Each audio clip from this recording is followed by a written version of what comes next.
নারায়ণগঞ্জে ঢাকা সিলেট ও ঢাকা চট্টগ্রাম মহাসড়কে গড়ে উঠেছে ময়লার ভাগাড়। এতে সড়কের পরিধি কমে গিয়ে প্রায় ঘটছে দুর্ঘটনা।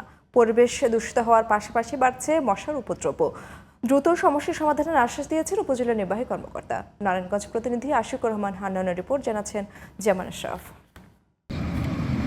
নারায়ণগঞ্জের রূপগঞ্জের গোলাকান্দেল বাস স্ট্যান্ড এলাকা আশেপাশের বাসাবাড়ির আবর্জনায় তৈরি হয়েছে ময়লার বাগারে। পাশাপাশি ঢাকা সিলেট মহাসড়কের পাশে গড়ে ওঠা ৩ শতাধিক কাঁচা বাজারের ময়লাও ফেলা হয় এখানে। যত দিন যাচ্ছে ময়লার স্তূপের পরিমাণ ততই বাড়ছে, ফলে সড়কের পরিধি কমে যাওয়ায় সৃষ্টি হচ্ছে যানজট। ভোগান্তি পোহাচ্ছেন এই সড়ক দিয়ে যাতায়াতকারীরা। এই ময়লার কারণে মানুষের অনেক অসুখ বিসুখ হয়, মশা মাছি তৈরি হয়।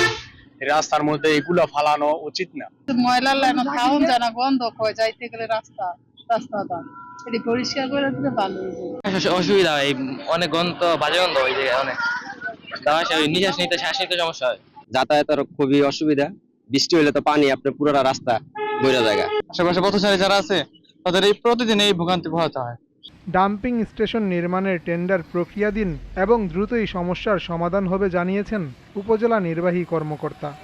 স্পটের কাছাকাছি একটা দূরত্বে আমরা ওয়েস্ট ম্যানেজমেন্ট সিস্টেম দাঁড় করাচ্ছি, সেটা টেন্ডার প্রসেসে আছে। আমরা আশা করছি আগামী 2 থেকে 3 মাসের মধ্যে এই কাজটা কমপ্লিট হবে এবং আমরা যারা রাস্তায় এখন ময়লা ফেলছেন এই ময়লাগুলোকে সরিয়ে আমরা ওয়েস্ট ম্যানেজমেন্ট ওখানে ওই স্পটে নিয়ে যেতে পারবো।